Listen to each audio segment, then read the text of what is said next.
Well, it's that time of the year again, Brian. Is it Pride again? No, Christmas, Brian.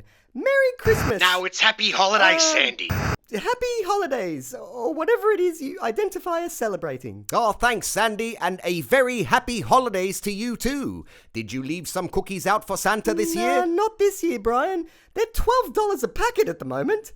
But I am looking forward to another new year with you and the whole gang here at INN News. Same here. So let's wrap things up for 2023 and join our tireless reporting team of Christinia Solich, James Plushfoot and Rupert Holsworthy for our traditional INN retrospective. The year started with formerly admired rich person Elon Musk purchasing Twitter for a lazy $44 billion. Not bad if you've got the money, eh? He promised to return free speech to a platform that had become heavily censored, upsetting many users who preferred when opinions they didn't share weren't allowed on the platform at all. New Zealand's single source of truth, Jacinda Ardern, resigned as Prime Minister after opinion polls showed that Jacinda Mania was mostly occurring outside her own country. Pfizer was ordered to release the documents they'd tried to suppress for 75 years, which contained interesting... No, that's enough of that, Christinia. Move on.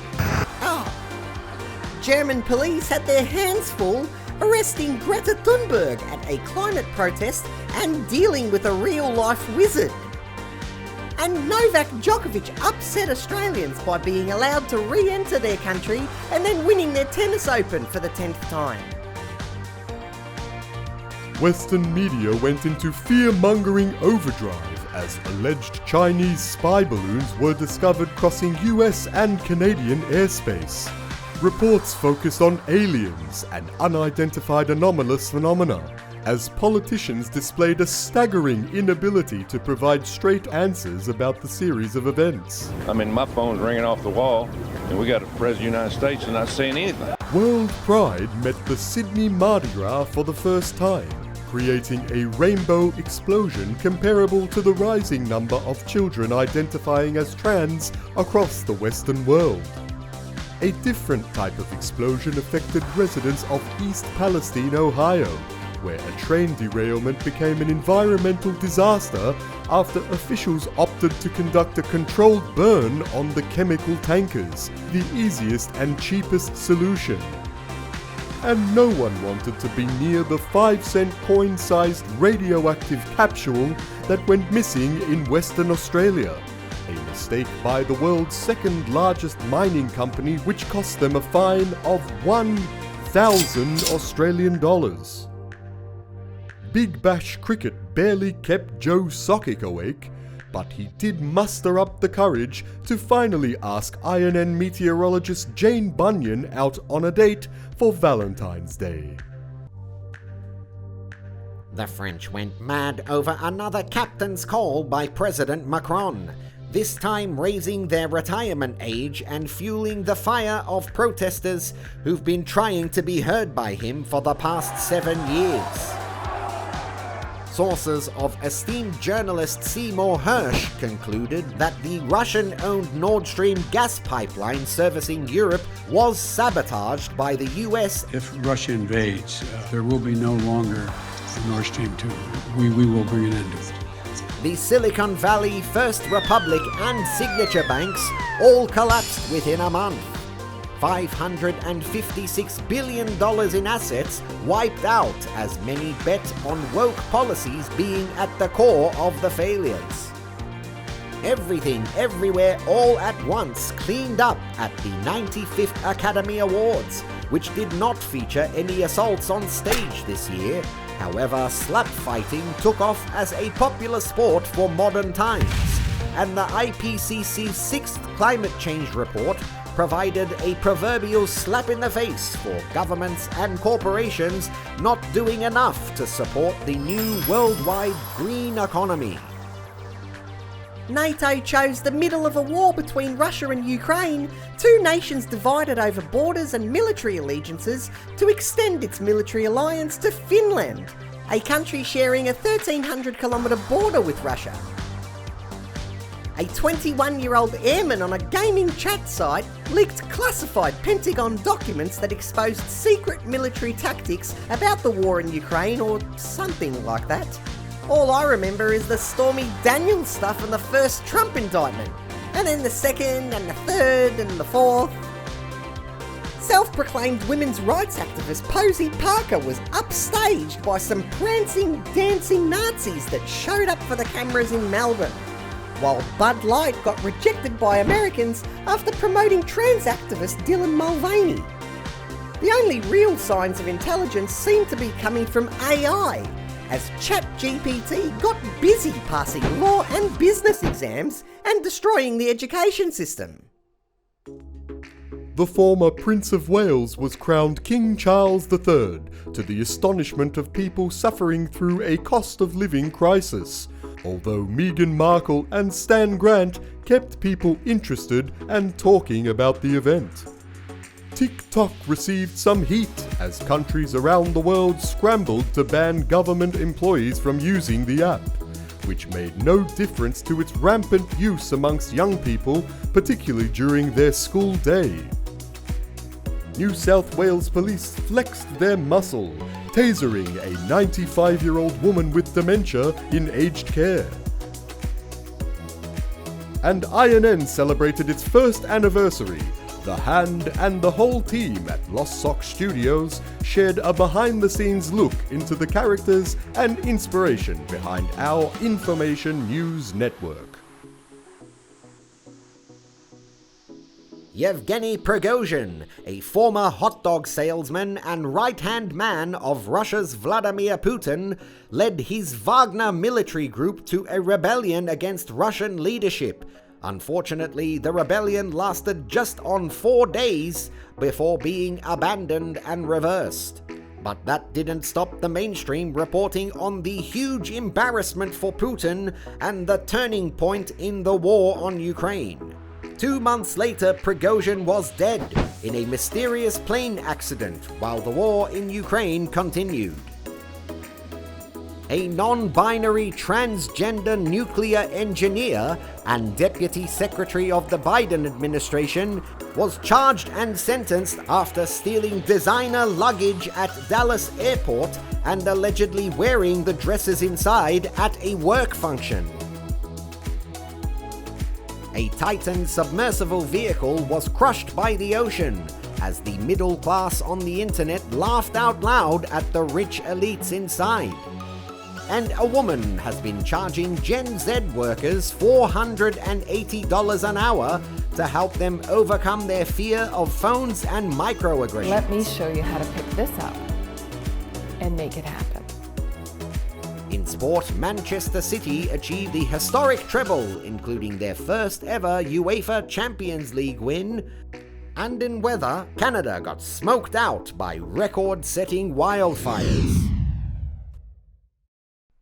You know, I've had a ball bringing INN news to our viewers and donating producers this year. Yep, I feel the same way, especially now that The Hand has officially launched our website so people can actually see us. Yes, our new home at innformationnews.com is up and running with a store, subscriptions and donations. And we want everyone to check out all of our stories, new and old. Absolutely. You know, it's not old news if you haven't seen it. Or if you've forgotten it happened. Yes, quite right. And now for the second half of our INN 2023 retrospective. Fires across Canada continued, but the French lit fires of their own, going absolutely troppo again after the tragic death of a 17-year-old boy who was shot by police at a traffic stop. Wild scenes took place in Paris and around the country, which did catch the eye of French President Emmanuel Macron, who blamed teenagers on TikTok and then buggered off to go dancing at an Elton John concert. The former British Empire or Commonwealth Games were abruptly cancelled by Victorian Premier Dan Andrews, who claimed costs had blown out to $6 or $7 or more billion. The INN crew took a trip to the United States to celebrate their most important day of Pride. No, not that Pride, the 4th of July. Although another spate of shootings did dampen the mood in a country that has some serious issues to work out. And as the world's oldest newspaper shut down, Elon Musk unveiled X, a rebrand of Twitter that will one day become your digital ID, newspaper, social media and bank account all in one. The Poms went feral during an Ashes cricket test at Lords after the Australian wicketkeeper dared to run out one of their dozy batsmen, and Jane Bunyan tried to keep her cool as heatwaves spread around the world. Matilda Mania goes absolutely bonkers as the Australian women's soccer team wins over the hearts of a nation during the FIFA Women's World Cup. Ratings records tumbled as almost every person in the country spent 3 weeks talking about their new favourite sport and team. The Netherlands took a stand on the use of technology in classrooms in an attempt to actually teach things in their schools again. A Melbourne woman cooked a beef Wellington for a luncheon that resulted in her being charged on 3 counts of murder and 5 counts of attempted murder, in a mystery only rivaled by the Prigozhin plane crash. India landed on the dark side of the moon, while a special US congressional hearing was finally held on the presence of UFOs. And Jane Bunyan covered the horrible Hawaiian wildfires and attempted to rule out the influence of any directed energy weapons.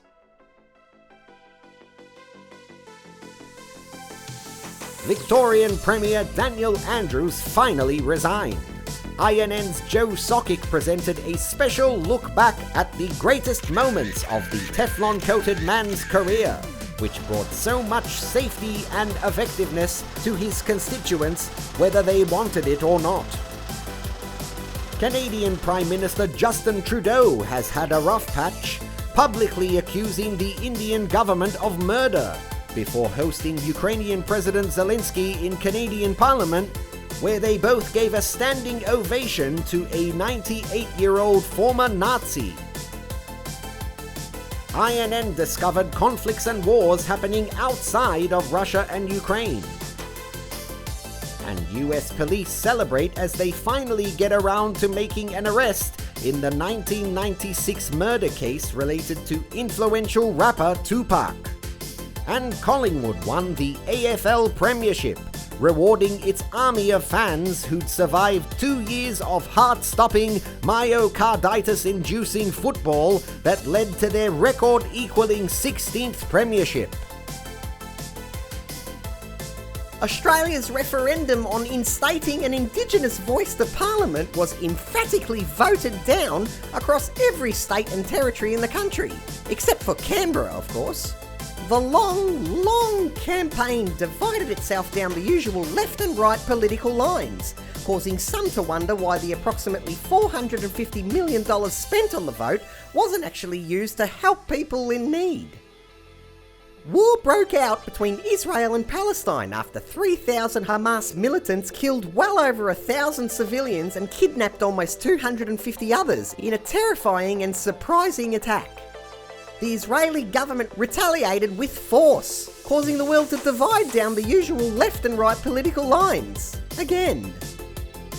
Halloween brought tricks and treats to the US Congress. Republicans removed their own House Speaker as the US treated itself to another debt ceiling increase, dividing people down the usual left and, well, you get the idea.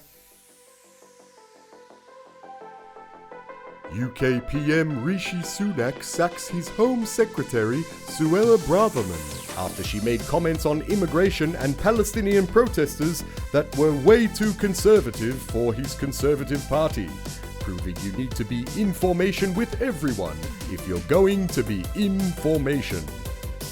A week-long ceasefire was called between Israel and Hamas, although it's unclear whether the decision was influenced by local city councils across Australia, who held debates, flew flags, and petitioned the federal government to intervene in the ideological and religious war. Ukraine, Myanmar, and Sudan remain hopeful that Australian local councils can help with their predicaments. An Optus internet outage provides some serious first world problems for 10 million Australians. Cyber attacks shut down freight transport, and cyber trucks hit the roads for the first time. Bruce Lehrman took an Australian network TV broadcaster to court, renewing rape allegations made by fellow Liberal staffer Brittany Higgins, who was found unclothed in the office of former Defence Minister Senator Linda Reynolds after a drunken night out. The criminal case was abandoned due to jury misconduct before charges were dropped by Higgins' lawyers prior to her receiving over $2.4 million in compensation from the Commonwealth and then moving to France with her new boyfriend. Tesla recalled 2 million US cars due to safety concerns with their autopilot systems, which didn't stop the company Cruise from deploying a fleet of driverless taxis in San Francisco, causing almost as much chaos as their opioid crisis. In related news, Myanmar surpassed Afghanistan as the world's largest producer of opium. White Palace, yum yum. Smack. White Lotus, the Chinaman's nightcap. Shanghai Sally. the Wig in Argentina and the Golden Pompadour in the Netherlands win huge elections as part of what the mainstream media are calling a global lurch to the right. Although American Democrats are doing their bit for democracy, erasing Donald Trump as an option on election ballots in Colorado and Maine, kicking off what is sure to be another circus-like US election year. Stay tuned for sport with Joe Snake Dog Sockick and weather with INN meteorologist Jane Bunyan. But for now, happy holidays and join us again on Information News Network in 2024.